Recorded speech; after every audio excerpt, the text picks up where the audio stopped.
So how we're live, we're live. Here, this is Dr. Leah Roth, and I'm starting this new way of streaming. So be patient with me, please. So today we're starting with Unchain Your Potential, and this is how we started. I've been working on shame for many years. Then I started working on betrayal, and the autonomy group has been with me along the way. Um, the reason why we decided to start with self-sabotage this time was because it's so common that betrayal starts with self-betrayal. Betrayal starts with us shushing away any doubt, uh, by just trying to avoid recognizing, we just, oh no, no, of course not. It's, oh no, I know that person. It's not gonna be like that. When somebody comes and tells us that, yeah, are you aware that this person did that? And you say, oh, of course not. We say, we know better. And by the time we get to know better, that really, really hurts. But so that is one way of self-sabotage, is when we had all the red flags showing us that things were different and we kept on going hard-headed. I want that. That is my dream. And that's where I'm going to go and get. I'm going to keep on having this life. And we like our life, of course. We can complain, we can say a lot of things, but it's kind of cozy. And that's the other way of self-sabotage, is that we cozily fit in the everyday of our life, putting away our dreams. No? Is that question of, what did you want to be when you were a grown up? What did you dream you wanted to be when you were a grown up? And then realizing, yeah, by now I am a grown up, but well, I'm not totally there yet. And then we put away because we think that it's for the better of everybody involved, the family. We love our family. And of course, don't ask me to put my dreams forefront, because that would be egotistic. And the reality is that it is not egotistic. No, it's not narcissistic. It's actually good for everybody. Because when we, each of us, feels good and confident and joyfully go through life, then we share that joy. We don't share the, leftovers of what's left of us, but the best side, the energy, the vibrance, that power. When we live and we can share that, then we also make other people far more powerful than they can be. The reality is that, unfortunately, we are validation seekers, and we want to be sure that we get that wink that tells us, yeah, you're fine, yeah, keep on going. And we keep on going, but so long we can keep on going that way, it might not take us where our heart, our gut, our body tells us, yeah, you need to, yeah, Johnny, yeah, whatever, you need to do this for you, because that is going to be great for you. So I'm laughing because 2-3 years ago, So I was on my way to Argentina. I had packed, I was leaving the following day, but COVID struck. Remember COVID? COVID strike, and I left the bags like that.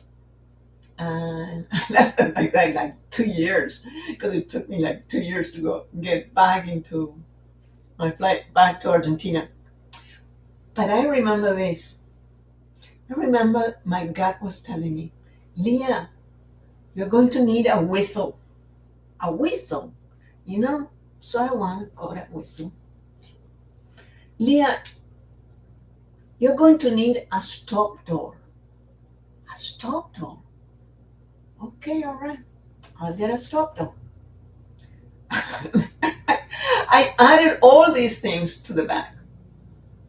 I don't know what else. It was kind of strange things like that. But you know what? Good enough. My gut was telling me I was going to need each of those things. And it did come the point in which I used them. All of them. When I arrived at a friend of my mom's where I stayed, for the staying, but she was interested in having a doorstop. I'm like, really? Have I known? Well, and so all the things that your gut tells you many times, you need to learn how to pay attention because this is what happens. Our body is so perfectly crafted by nature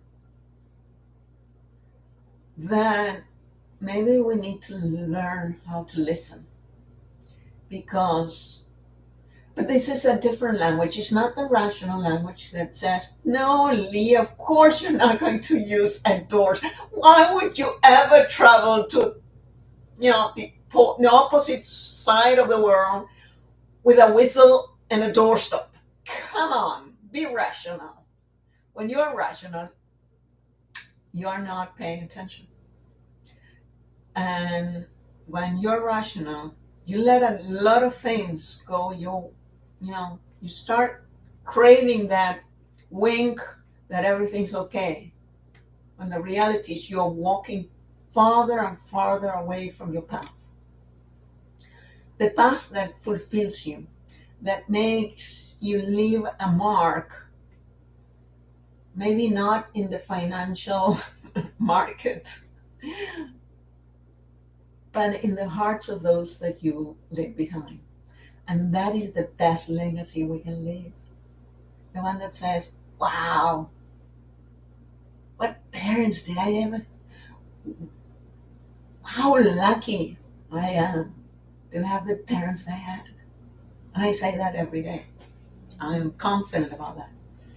I had the best parents one can have. Of course, they were not always the best. They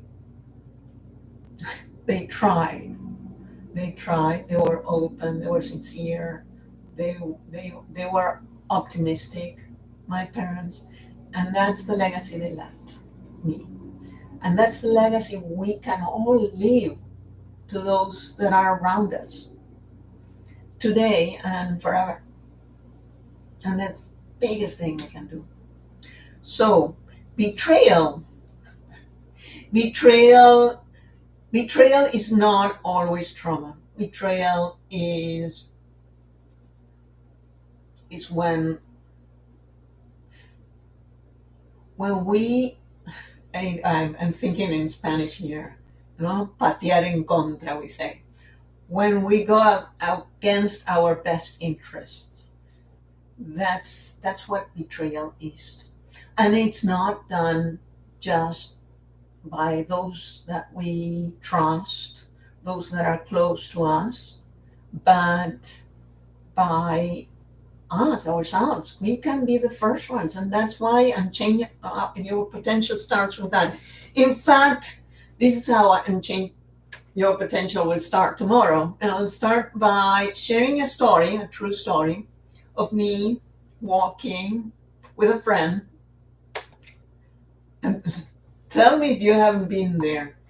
So I'm there walking with my friend. We both know we're going to a restaurant and we both know the way. Have you been there?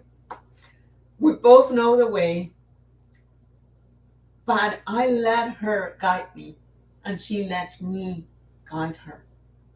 So what happens? We kept on going straight somewhere else. We both got lost, in fact.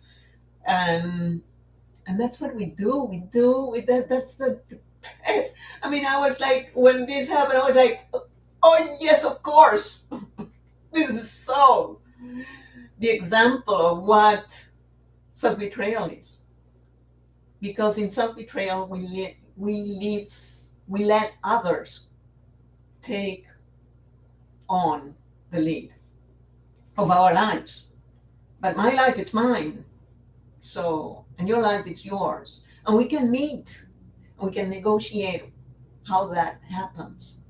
But my life is still mine, and yours should still be yours. So when you seek validity, and that's great, do it, but without self betraying yourself. And we do it so closely fall into it. But every now and then we can wake up and say, procrastination, perfectionism, self doubt. I self doubt myself, so I'm going to believe you.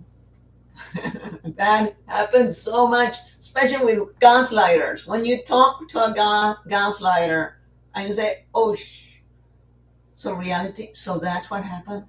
Oh, I was there, but oh yeah, okay. So I did see that. I must have seen that, although I don't remember that way. But yeah, if you say so, right? Isn't it like that? And all this goes inside, saying, as we feel disempowered, as we feel we've lost our sense of reality, our sense of how things are, and we start believing more and more the person that tells us how life should be. Um, this is another very common. It happened to me. It's so I'm a psychologist in Argentina. In the United States, I'm a psychoanalyst because my degrees are on those areas. I study psychology because actually I wanted to be a writer, an author, and everybody was telling me, "You're not going to make money with writing books."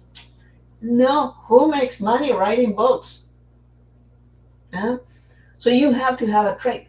You have to study something. You have to have a career and do this on the side. And you know what? I actually like psychology. I was happy that I chose a career that really gave me the tools to do what I do now. So I'm very happy what I do. But isn't it so common that people, our parents, our elders, who knows far more than what we know, um, tell us, no, no, no, no, you're not going to make a living with that. You have to think about your future. And when we start thinking about our future in those terms, we can end up so far away from where we aim to go. And I'm thinking of people that I know that make a living breathing and teaching how to breathe, or make a living, I mean, in things that, um, careers that one would ever think, is that a career? Wow, my goodness, how interesting. That's so good. And so, and that's what tells us. And then thanks to COVID, now we're seeking this fulfillment and creating more and more a life that not, that aligns with what we are here for, in the universe for. We just didn't just land it here. There must be a reason why we're here, in whichever way you think of it. But so, to be honest, to try and tune in with that, and And when we're tuned in, then it feels so good. It feels so good. I mean, I'm going to tell you, when I feel tuned in that way, you're going to laugh about this, but I'm going to tell you something. So I, for some reason, I was putting this lemon on. I like to drink Sprite with lemon, and I was spraying squeezing the lemon on my Sprite, and for some reason, my lemon went and jumped on somebody else. We were on a table having dinner, and this lemon fell on the edge of a glass. You know how they serve their lemon? Well, like that. I'm like, oh my goodness. If that is not the universe aligning itself for that to happen, like, I mean, and I said it at the moment, if at the table, I said, this is the universe putting all things together, aligning things so that, because what are the chances of a lemon falling, grabbing the edge of a glass? One in a million. One in a million. It just, those things that are happening like that. And and that is nature wisdom. I mean, imagine artificial intelligence. They've been working on this for years and years, and they still cannot quite match what a body does. No way. It's a probabilistic algorithm. You call it whatever you want. It's beyond my knowledge. But I know this. The nature of the body was built by nature, and that wisdom surpasses anything. So, with that in mind, understand this, that your doubts, your procrastination, your difficulty making decisions are not bad things. We all have them. And they are your tools. The more you know how to use them, the better they work for you. And that's what I do. That's what this training is all about. It's about learning to use doubt, learning what doubt is, learning what, yeah. So I don't want to tell you too much about what's happening tomorrow, but think about this. What happens when you're procrastinating in an active way, if you can call it that way? You know what you're doing? You're saying to yourself, I'm not ready. I need a little bit more time. It's like when you take the cake out of the oven before it's real time. You know what happens? The cake flops. If you want a real cake, if you want a shiny, you have to take it out at the right moment. And procrastination, when it's inactive, when it's timed, it can be working for you instead of against you. Perfectionism, it's actually making you seek the best quality you can give, and seek it within you, giving the best of you or seeking the best of those around you. So perfectionism has to do with quality of work, quality of relationship, quality of whatever you're doing, whatever you're involved with. The doubt make you aware of all the alternative options you may have, so you can choose the best one. And when you are not, sometimes it's difficult. um, Sometimes there are options that are good for one reason, but they're bad for other things. So finding that, you know, balance, it's challenging. And when it's challenging, you can doubt.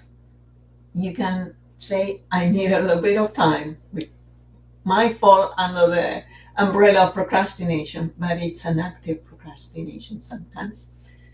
And as you wait to have more information or something, and sometimes you need to learn that, as Mama used to say, lo mejor es enemigo de lo bueno. The best is not always what you need to do. Sometimes it plays against you. So sometimes you need to do what's good, what's kind, what is beautiful, but it's not the best option. And it's finding that hue, that middle ground, that middle ground. And I'm thinking about Freud. Freud used to say that that's what a healthy person does, is finding a middle ground. Not too much one thing, not too much another one. Harmony in the middle ground.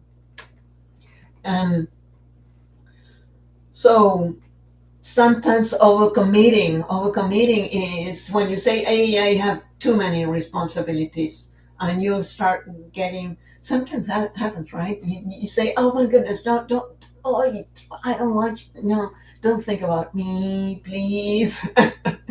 Eh? Don't think about me. Yeah, I would love to volunteer, but I can't. I would love to do that, but I can't. And it's not that you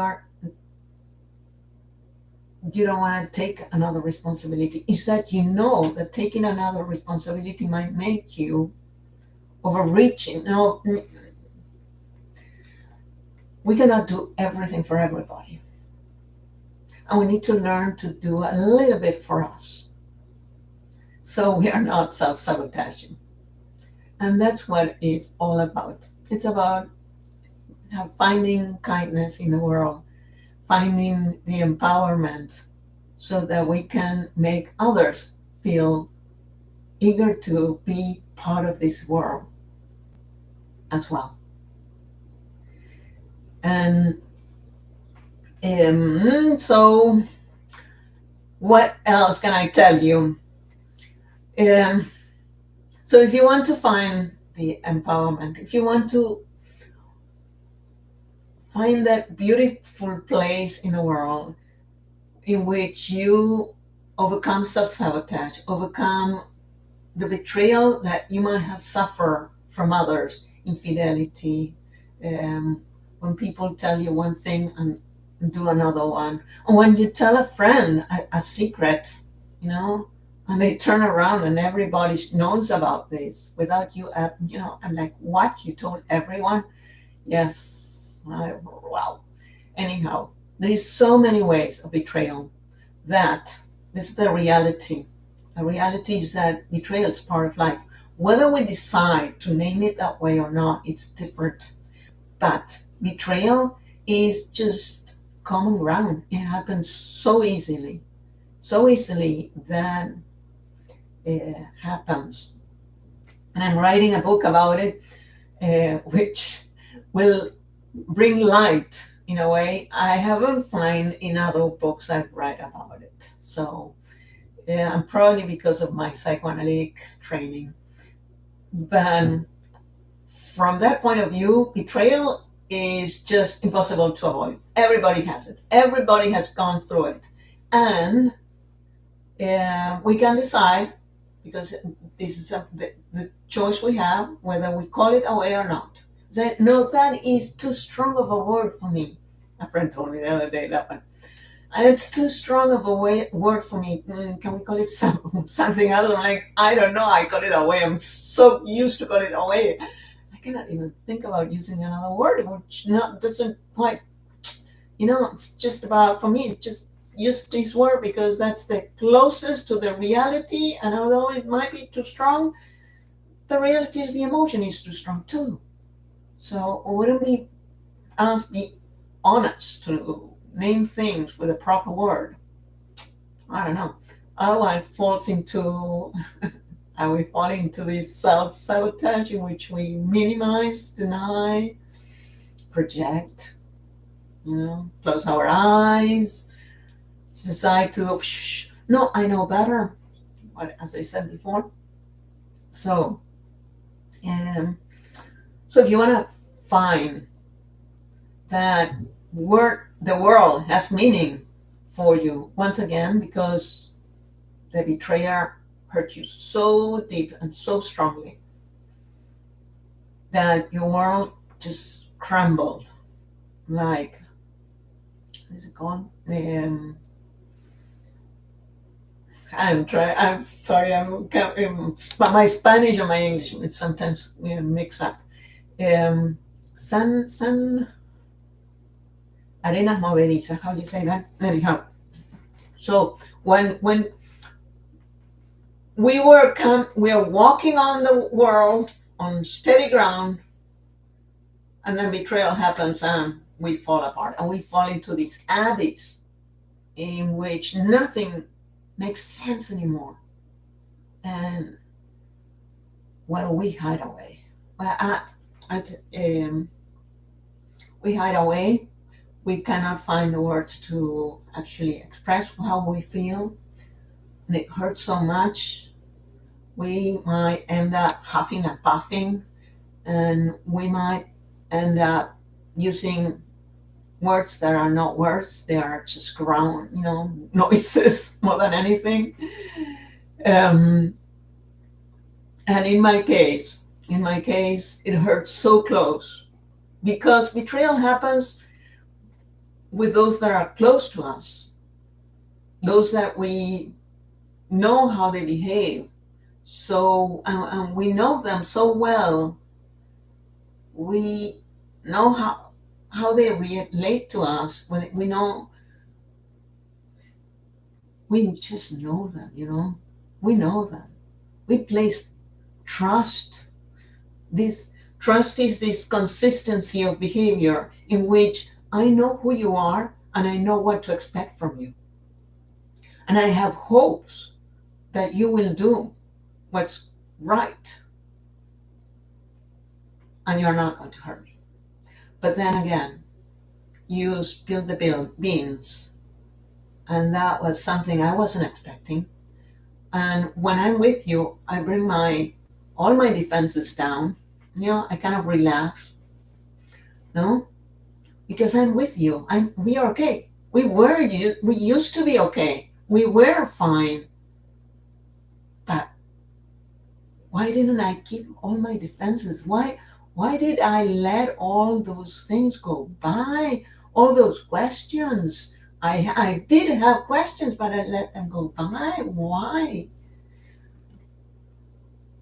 And in the meantime, I was not being honest with myself. I was working really hard for this dream that didn't happen. And I was self-sabotaging myself because I worked hard for this us, and this us in which you step away and you left me hanging. And that, oh my goodness, my life is upside down now. So I need to go back home, find that comfort zone if it's possible. Avoidance, finding a cozy place where to hide for a while, a cave, I call it. It's okay. But eventually we need to step out and move again with life. So,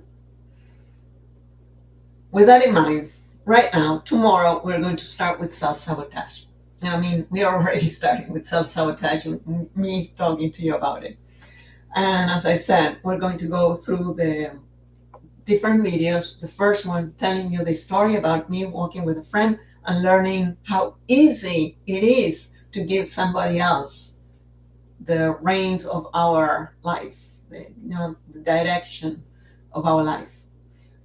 And in that, because we seek validation, because we crave being with others, we crave protection, we crave protection for survival, we crave feeling that everything's okay. And we do so much for that feeling that everything is okay, that we can we often just expose ourselves to either get hurt by others or quietly hurting ourselves by doing things that are not good for us. Like thinking that we are procrastinating, perfectionism, and all those things, that self doubt, and all those things are not tools, but actually things we need to, oh, I need to fix this because no, I shouldn't be self doubting myself. Don't think about your should not do this. The should, which we call it, is a super ego thing. Um, hey, bring it down. Maybe it's happening for a reason. And when you start thinking, maybe I have these doubts for a reason, then your doubts are not something, they are not something you need to fix, but something you need to start listening and start using like a tool. It's your tool. Learn how to use it. So anyhow, any of these traits are don't I any of those traits, which I call them tools, are not, they are traits. They are not who you are. They don't define you. They they are options of things that you can learn how to use to your favor. Okay? Very well. This is Dr. Leah Roth, and keep tuned tomorrow at 6 p.m. Central Standard Time. Thank you for being there. Bye. And how do I stop this?